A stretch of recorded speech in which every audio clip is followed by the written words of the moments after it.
question as envisaged in our 2010 Constitution. I am aware that counties have raised concerns with the delays in the disbursement of equitable share of revenue by the national government.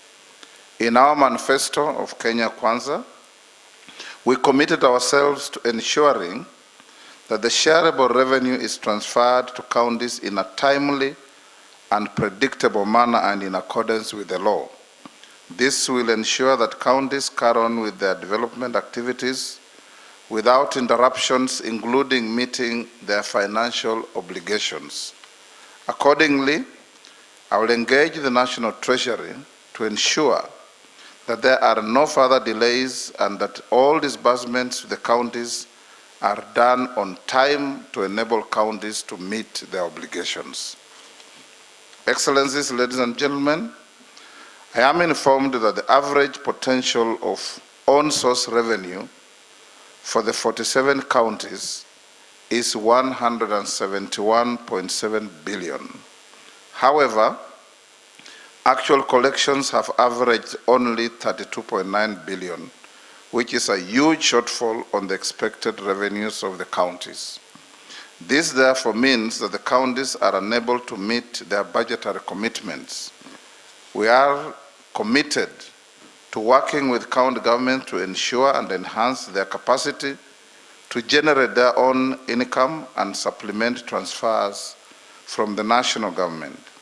As part of these efforts, I will engage the Cabinet with a view to reintroduce the Bill on On-Source Revenue in Parliament to give the counties a legal framework for enhancing revenue collection at the county levels. And you can count on me to support that when it comes. Excellencies, ladies and gentlemen, one major area of dissatisfaction in the counties is the delay in transferring all the devolved functions. We are committed to the complete transfer of all functions constitutionally earmarked for the counties. I therefore want to direct the Ministry of Devolution to complete the process of unbundling of all these functions and the National Treasury to avail the attendant necessary funds to complete the exercise.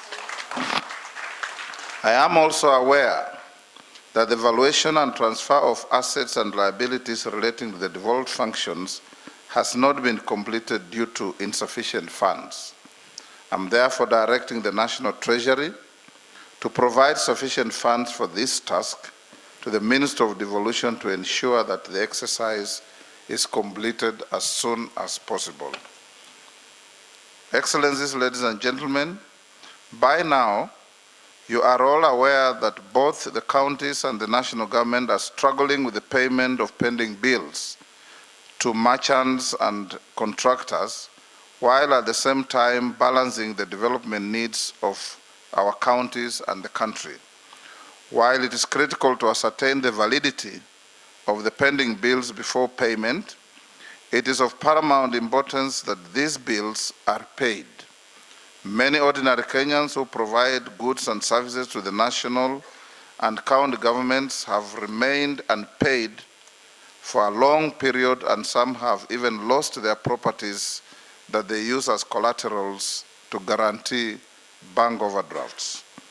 Our economy is driven by the efforts of such Kenyans through small and medium enterprises, SMEs, yet the pending bills have destroyed their businesses, thereby contracting the Kenyan economy and reducing our potential to create job opportunities, especially for the youth and women. I am therefore directing that both the national and county governments comply with the financial regulations which stipulate that pending bills are cleared as a first charge in the beginning of a financial year. Excellencies, ladies and gentlemen, I want to give my assurance that as a government, we will continue working with the counties and other stakeholders in the devolution sector to strengthen the policy and legislative framework to support operations at the counties.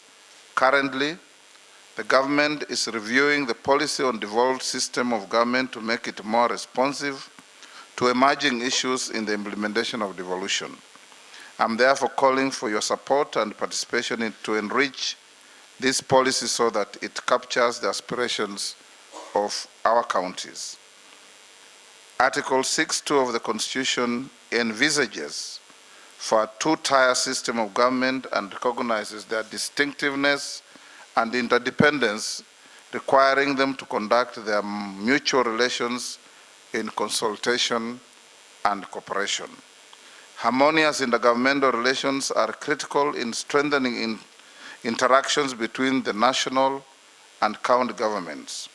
The legal framework has established various intergovernmental structures aimed at facilitating the said interactions. I want to emphasize to you, Excellencies, my commitment to strengthen and rejuvenate the laid down intergovernmental structures as primary platforms for engagement between the two levels of government in the cooperation and resolution of matters of interest. Further, I wish to urge that the two levels of government embrace alternative dispute resolution mechanisms in the resolution of any intergovernmental disputes. This is an amicable and cost-effective method of resolving intergovernmental conflicts. Various courts have now guided that regarding intergovernmental disputes, the parties must first exhaust the alternative dispute resolution mechanisms before seeking judicial intervention.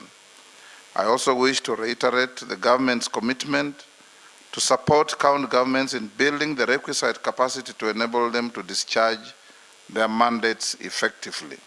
In this regard, the national government has developed the National Capacity Building Framework, which guides and harmonizes interventions and funding targeted to capacity building programs in counties.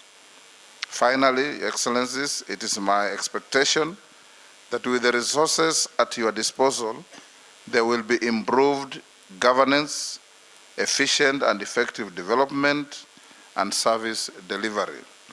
With these remarks, I therefore wish to formally close this induction workshop.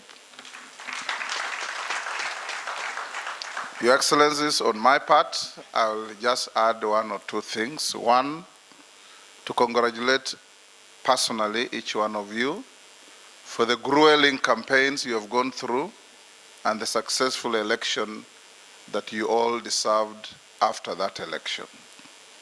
Two, we have gone around the country in each of your counties, not once, not twice, and I can tell you that from my perspective, I saw many, many positive attributes to devolution. From high-rise structures in far-flung Wote in Makwiny to a 3-star hotel in Wajir full with lifts and everything and internet, to tarmac roads in many, many places, devolution is truly the gift to the people of Kenya. And you as the midwives and the champions, we encourage you and urge you to ensure that it becomes the engine of our economic growth. It becomes the cornerstone of creation of jobs, particularly in rural areas. And above all, it becomes part and parcel of our intergovernmental engagement to see that public resources are not expended in a duplex manner, and the national government, as you have heard from His Excellency's statement, will unbundle all the pending devolution functions with attendant resources down to the counties. On my part, any legislation that requires to enhance the strength and success of devolution, I assure you, you can count on me and my counterpart in the Senate, who has been one of your own Governor, Amason Kingi. We are going to be facilitators and not an impediment to the enhancement of devolution. I have walked the journey of devolution from the creation and crafting of the 2010 Constitution in the last 2 terms in the Senate, and I do know where it pinches.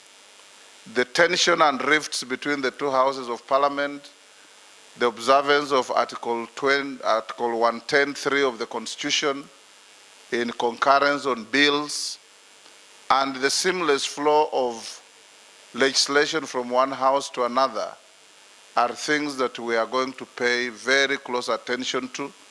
And as governors and your council and your resource teams, be encouraged and feel free to engineer legislation to come to the houses where there are delays from either the national government or other sponsors of bills to ensure that we support devolution, because I know the people of Kenya voted for the Constitution 2010, research shows, because 68% was in support of devolution.